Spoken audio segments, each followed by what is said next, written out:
नमस्कार दोस्तों, स्वागत है आपका रामबाण अकेडमी के यूट्यूब चैनल पर। भाइयों, आज हम आपके सामने पॉलिटिकल साइंस का एक टॉपिक ले रहे हैं, राष्ट्रपति की आपातकालीन शक्तियां। तो शुरू करते हैं भाइयों।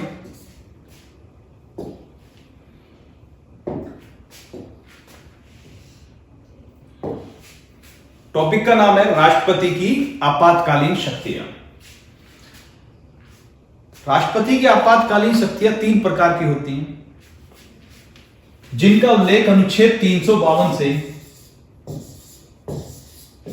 अनुच्छेद 360 तक है। अनुच्छेद 352 से अनुच्छेद 360 तक राष्ट्रपति की आपातकालीन शक्तियों के बारे में वर्णन है संविधान में। तो तीन प्रकार की शक्तियों में जो पहली शक्ति होती है, फर्स्ट, जिसको हम बोलते हैं, उसका उल्लेख है अनुच्छेद 352। इसे बोलते हैं आपातकाल।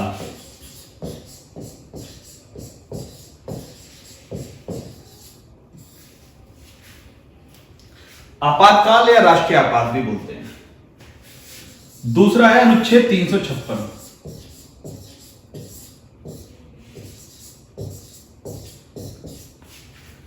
इसे राष्ट्रपति शासन बोलते हैं।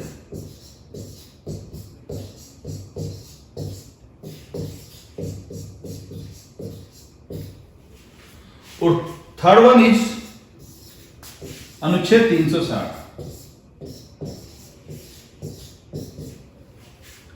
इसे वित्तीय आपात बोलते हैं।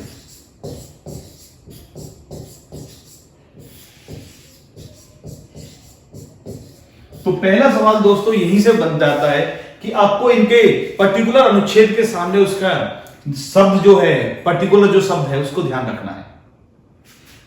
352 आपातकाल बोला जाएगा, राष्ट्रपति शासन नहीं बोल सकते, ना ही वित्तीय आपात बोल सकते हैं। इसी तरह से अनुच्छेद 356 को राष्ट्रपति शासन बोला जाएगा, वित्तीय आपातकाल नहीं बोल सकते। ठीक है, तो तीन प्रकार की आपातकालीन राष्ट्रपति की शक्तियां होती हैं, अनुच्छेद 352, 356, 360। इनके बीच के जो अनुच्छेद है उनमें भी इन्हीं के बारे में वर्णन किया गया है। अभी हम एक एक को उठाते हैं। पहले करते हैं अनुच्छेद 352 यानी आपातकाल। तो भाइयों, पहली बात आती है कि अनुच्छेद 352 के तहत आपातकाल की घोषणा होने के लिए क्या कंडीशन होनी चाहिए। तो पहला जो इसमें लिखा हुआ है कि भारत पर कोई बाह्य आक्रमण होने की स्थिति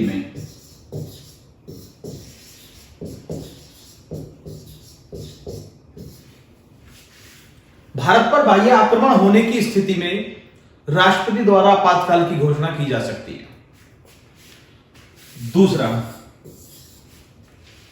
अब दूसरे में आपको थोड़ा सा ध्यान रखना है, गृह युद्ध, आंतरिक अशांति,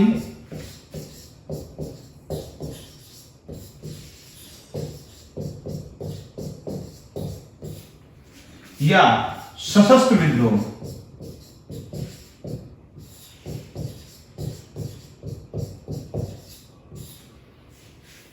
भाइयों, ये बहुत कंफ्यूजन का है, इस पर ध्यान देना आपको।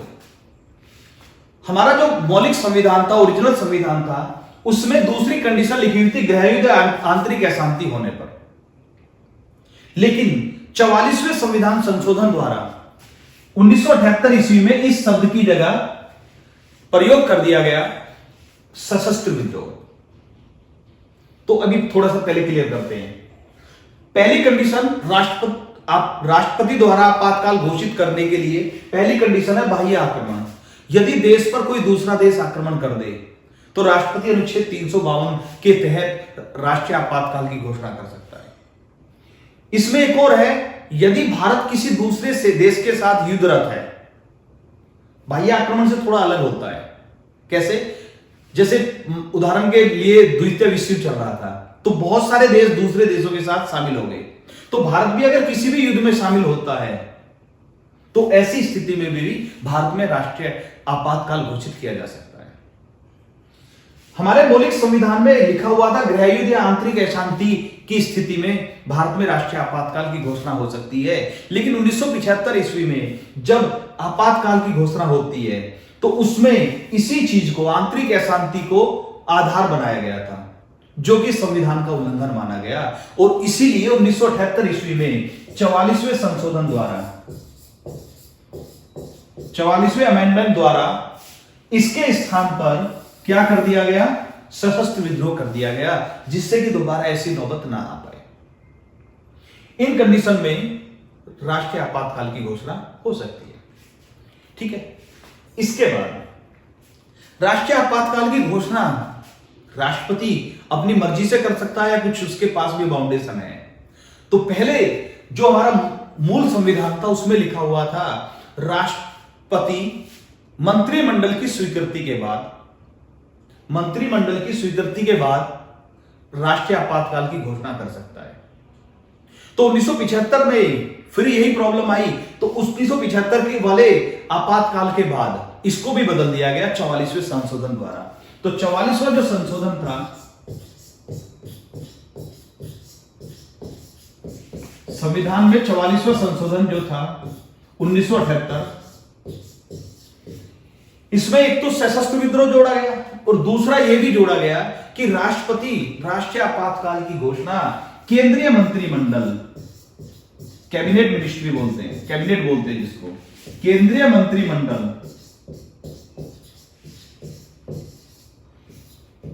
की लिखित स्वीकृति, याद रखना दोस्तों, यहां पर सब जुड़ गया, लिखित स्वीकृति के बाद ही घोषित किया जा सकता है। तो राष्ट्रपति अनुच्छेद 352 का प्रयोग केंद्रीय मंत्रिमंडल की लिखित स्वीकृति के पश्चात ही कर सकता है। कौन से में प्रावधान किया गया? 44वें संशोधन द्वारा। सशस्त्र विद्रोह वाला जो जोड़ा गया वो भी इसी के द्वारा जोड़ा गया। एक बात और दोस्तों की याद रखना कि जो आपातकाल घोषित होगा तो ये जो है पूरे देश में एक साथ घोषित किया जा सकता है या देश के कुछ हिस्सों में भी घोषित किया जा सकता है। आपातकाल के दौरान बहुत सारे परिवर्तन होते हैं, जैसे हमारे मौलिक अधिकार भी निलंबित हो जाते हैं। आपातकाल के दौरान मौलिक अधिकारों को निलंबित करने की घोषणा भी राष्ट्रपति करता है। कुछ मौलिक अधिकार है जो स्वतः ही निलंबित हो जाते हैं, जैसे प्रेस की स्वतंत्रता, वाक अभिव्यक्ति की स्वतंत्रता वाला। लेकिन कुछ के लिए राष्ट्रपति को बाकायदा सर्कुलर जारी करना पड़ता है, घोषणा करनी पड़ती है कि भाई ये मौलिक अधिकार आज से हम स्थगित कर रहे हैं। लेकिन याद रखना, अनुच्छेद 352 की स्थिति में भी अनुच्छेद 20 और अनुच्छेद 21 के मौलिक अधिकारों को स्थगित नहीं किया जा सकता। सारे मौलिक अधिकार स्थगित किए जा सकते हैं राष्ट्रीय आपातकाल के दौरान, लेकिन अनुच्छेद 20 और अनुच्छेद 21 मौलिक अधिकार स्थगित नहीं हो सकते। ठीक है भाई, ऐसा अनुच्छेद 359 में लिखा हुआ है। कौन सा अनुच्छेद में लिखा हुआ है? अनुच्छेद 359 में लिखा हुआ है। ठीक है, अब दोबारा जाते हैं। तो राष्ट्रपति को केंद्रीय मंत्रिमंडल की स्वीकृति मिल गई और राष्ट्रपति ने आपातकाल घोषित कर दिया। राष्ट्रपति ने जब आपातकाल घोषित करते हैं तो इसमें संसद का क्या रोल होता है? क्योंकि केंद्रीय मंत्रिमंडल तो संसद का एक छोटा सा भाग है। तो ऐसे में संसद का रोल यह होता है कि केंद्रीय मंत्रिमंडल की स्वीकृति के बाद राष्ट्रपति आपातकाल घोषित करेगा। आपातकाल घोषित करने के 1 महीने के अंदर, याद रखना दोस्तों, 1 माह के दौरान संसद से अनुमति लेना आवश्यक है। संसद से अनुमति लेना आवश्यक है। और याद रखना, जब संसद अनुमति देगी वो विशेष बहुमत से देगी। विशेष बहुमत, साधारण बहुमत से नहीं मिलेगी। विशेष बहुमत का मतलब है कि उपस्थित सदस्यों का 2/3 और कुल का आधा, दोनों कंडीशन सेटिस्फाई होगी तो ही उस विशेष बहुमत से 1 माह के अंदर संसद से आपातकाल की घोषणा को स्वीकृति मिलना आवश्यक है। इस स्वीकृति के बाद ये जो आपातकाल है 6 माह के पीरियड में चलता है। हर 6 माह बाद फिर संसद से अनुमति लेनी आवश्यक होती है। 6 माह बाद संसद से अनुमति लेना आवश्यक होता है। ऐसा भी हो सकता है कि लोकसभा उस समय भंग हो गई हो या स्थगित हो गई हो या कोई और भी कारण हो सकते हैं, तो ऐसी स्थिति में संसद का एक सदन से ही अनुमति ली जाएगी। एक बात और याद रखना दोस्तों कि अनुच्छेद 352 से जो हम राष्ट्रीय आपातकाल घोषित करते हैं, इसकी अधिकतम सीमा नहीं होती अनंत काल तक, क्योंकि किसी को पता थोड़ी है युद्ध कब तक रुक जाएगा, इसीलिए अनंत काल तक ये लागू रह सकता है। ठीक है भाई। एक और, अब तक भारत में 3 बार राष्ट्रीय आपातकाल की घोषणा हुई है। अब तक भारत में 3 बार राष्ट्रीय आपातकाल की घोषणा हुई है। पहली बार जब राष्ट्रीय आपातकाल घोषित होता है 1962 में होता है। उस समय भारत और चीन का युद्ध चल रहा था दोस्तों, तो राष्ट्रीय आपातकाल घोषित होता है। यह 1968 तक चलता है भाइयों। 62 से में घोषित होता है, 1968 तक यही रहता है। और ये जो है उस समय भारत के राष्ट्रपति थे डॉक्टर एस राधाकृष्णन, सर्वपल्ली राधाकृष्णन।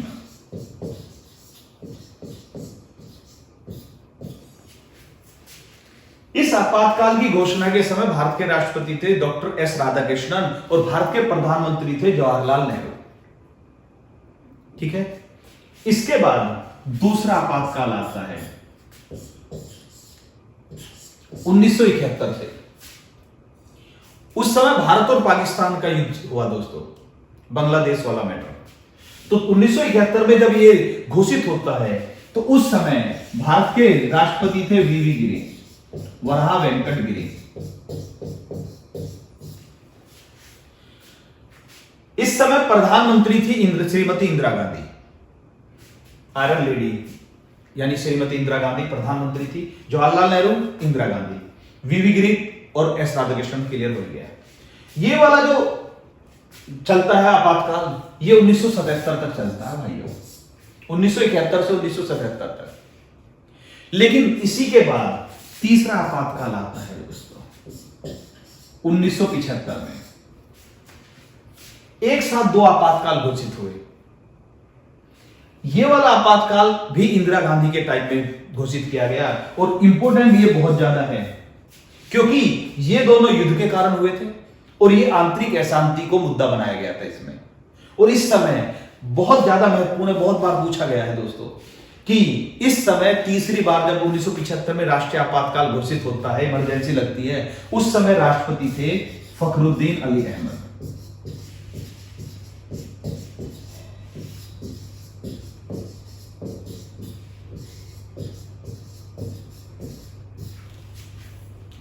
तो 3 बार घोषित हुआ अब तक।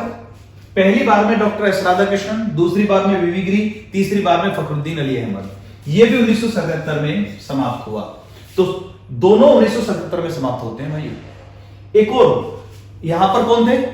पंडित जवाहरलाल नेहरू प्रधानमंत्री थे, इस समय श्रीमती इंदिरा गांधी, इस समय श्रीमती इंदिरा गांधी। तो अब तक भारत के इतिहास में 3 बार राष्ट्रीय आपातकाल की घोषणा की गई है भाई। ठीक है। यह था अनुच्छेद 352। दूसरा आता अनुच्छेद 356।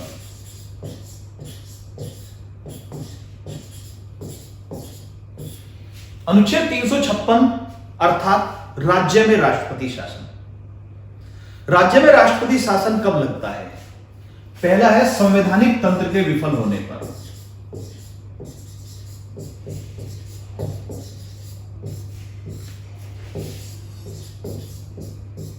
संवैधानिक तंत्र के विफल होने पर।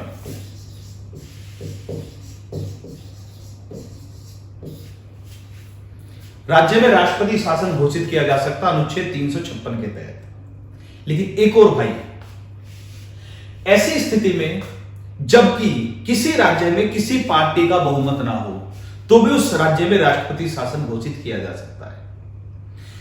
किसी भी राजनीतिक पार्टी का स्पष्ट बहुमत ना हो तो भी और संवैधानिक तंत्र के विफल होने पर भी राज्य में राष्ट्रपति शासन घोषित किया जा सकता है। राज्य में राष्ट्रपति शासन घोषित करता राष्ट्रपति, तो उसमें भी कुछ कंडीशन है। घोषणा के 2 माह के अंदर, पहले वाले में 1 महीना था, यहां 2 महीने। राष्ट्रपति शासन की घोषणा के 2 माह के अंदर संसद से स्वीकृति लेना आवश्यक है साधारण बहुमत से। राष्ट्रपति शासन की घोषणा के 2 माह के अंदर संसद से स्वीकृति लेना आवश्यक है। फिर ये 6-6 महीने करके इसका जो टाइम पीरियड हो सकता है वो 1 वर्ष हो सकता है भाइयों। राज्य में राष्ट्रपति शासन का टाइम पीरियड 1 वर्ष हो सकता है, परंतु कुछ कंडीशन है जहां पर ये 1 वर्ष से भी अधिक हो सकता है।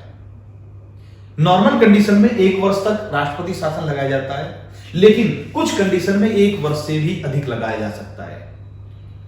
अगर पहली कंडीशन कि देश में अनुच्छेद 352 लगा हुआ है, राष्ट्रीय आपातकाल लगा हुआ है, तो राज्य में राष्ट्रपति शासन को बढ़ाकर 3 वर्ष किया जा सकता है। कितना कर सकते हैं? अधिकतम 3 वर्ष। नॉर्मल कंडीशन में 1 वर्ष, कुछ विशेष परिस्थितियों में अधिकतम 3 वर्ष।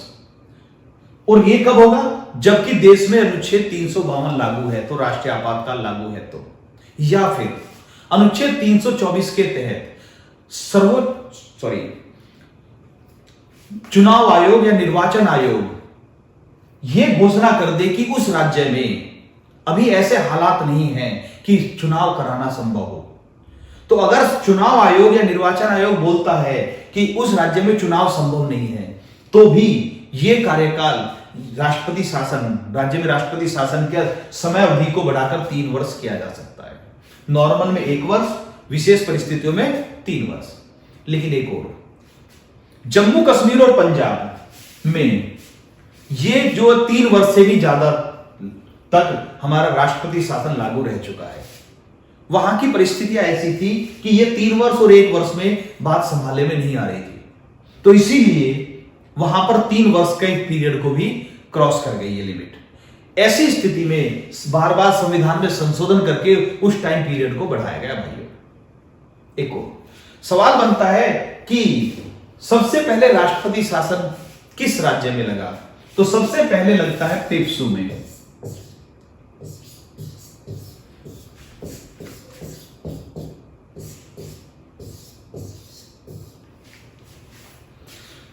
पेप्सू जो पंजाब का एक भाग, पहले उसको बोलते थे, उस एक क्षेत्र में सबसे पहले राष्ट्रपति शासन का प्रयोग होता है संविधान के अनुसार।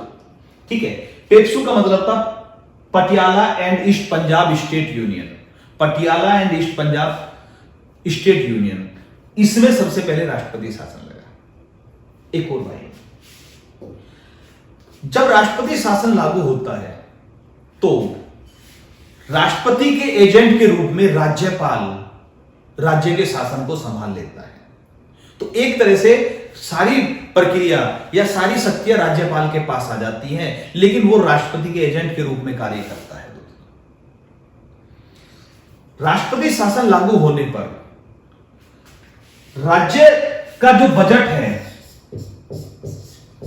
वो भारत की संसद बनाती है। राज्य के लिए कानून बनाने का काम भी भारत की संसद करती है और राज्य का बजट भी भारत की संसद बनाती है। ठीक है भाइयों, एक और भाई, हमारा एक अनुच्छेद है 250। अनुच्छेद 250 में लिखा हुआ है कि ऐसी स्थिति में, राष्ट्रपति शासन की स्थिति में, राज्य सूची के विषय पर भी संसद को कानून बनाने का अधिकार प्राप्त हो जाता है। ठीक है भाई, इसकी सीमा 1 वर्ष 3 वर्ष है। पहले अनुच्छेद 352 की कोई सीमा नहीं थी। यह हो गया हमारा अनुच्छेद 356। कुछ व्यक्तियों ने कहा कि भाई अनुच्छेद 356 गलत है, क्योंकि इसका प्रयोग राजनीतिक महत्वाकांक्षाओं की पूर्ति के लिए किया जाएगा। राजनीतिक पार्टियां एक दूसरे की विपरीत पार्टी की सरकार को गिनाने के लिए भी इसका प्रयोग कर सकते हैं, जो कि हमारे इतिहास में हुआ भी है, भारत के इतिहास में ऐसा हुआ भी है। लेकिन फिर भी हमारे संविधान में इसका भी एक बहुत महत्व है। अब तक ये लगभग 125 बार, 125 से ज्यादा बार इसका प्रयोग भारत में हो चुका है भाइयों। ठीक है, तीसरा आता है अनुच्छेद 360।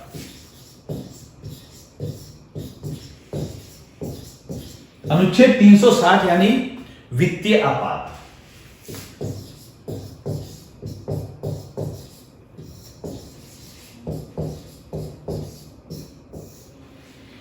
वित्तीय आपात की बात करें तो समझ में आ गया फाइनेंशियल क्राइसिस। तो ऐसी स्थिति में भाई जब देश में वित्तीय संकट उत्पन्न हो जाए, इतना गहन वित्तीय संकट उत्पन्न हो जाए कि लगे कि देश की अर्थव्यवस्था चरमरा गई है, देश डूबने के कगार पर आ गया है या देश की साख को खतरा है, तो ऐसी स्थिति में राष्ट्रपति अनुच्छेद 360 के तहत वित्तीय आपात की घोषणा कर सकता है। जब राष्ट्रपति अनुच्छेद 360 के तहत वित्तीय आपात की घोषणा करता है तो ऐसे में हमारे जो वित्तीय संबंधी अधिकार है नागरिकों के वो भी समाप्त हो जाते हैं। ऐसे में नए नए टैक्स लगाए जा सकते हैं, गवर्नमेंट सर्वेंट्स की जो तनख्वाह होती है उसको कम किया जा सकता है।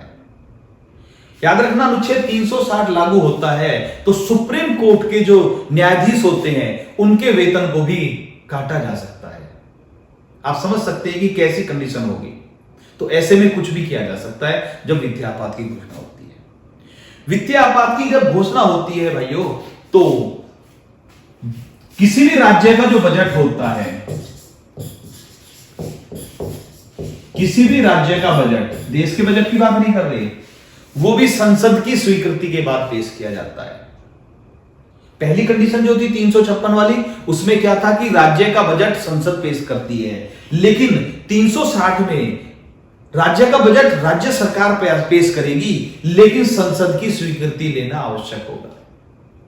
यानी धन से संबंधित मामलों को संभालना है। यह आपातकाल के लिए भी राष्ट्रपति को 2 माह के अंदर संसद से स्वीकृति लेना आवश्यक है। इस आपातकाल को घोषणा करते, वित्तीय आपात की घोषणा करने के बाद 2 महीने के अंदर संसद से स्वीकृति लेना आवश्यक है और फिर 6-6 माह के बाद इस स्वीकृति को बढ़ाना पड़ेगा। इसकी भी कोई सीमा नहीं है भैया। अब एक बार थोड़ा सा मिक्स करके समझते हैं। पहली चीज, अनुच्छेद 352 कितने समय के बाद लेने आवश्यक है? 1 माह। अगर अनुच्छेद 352 है तो 1 महीने में स्वीकृति लेना आवश्यक है घोषणा के, 1 महीने के अंदर।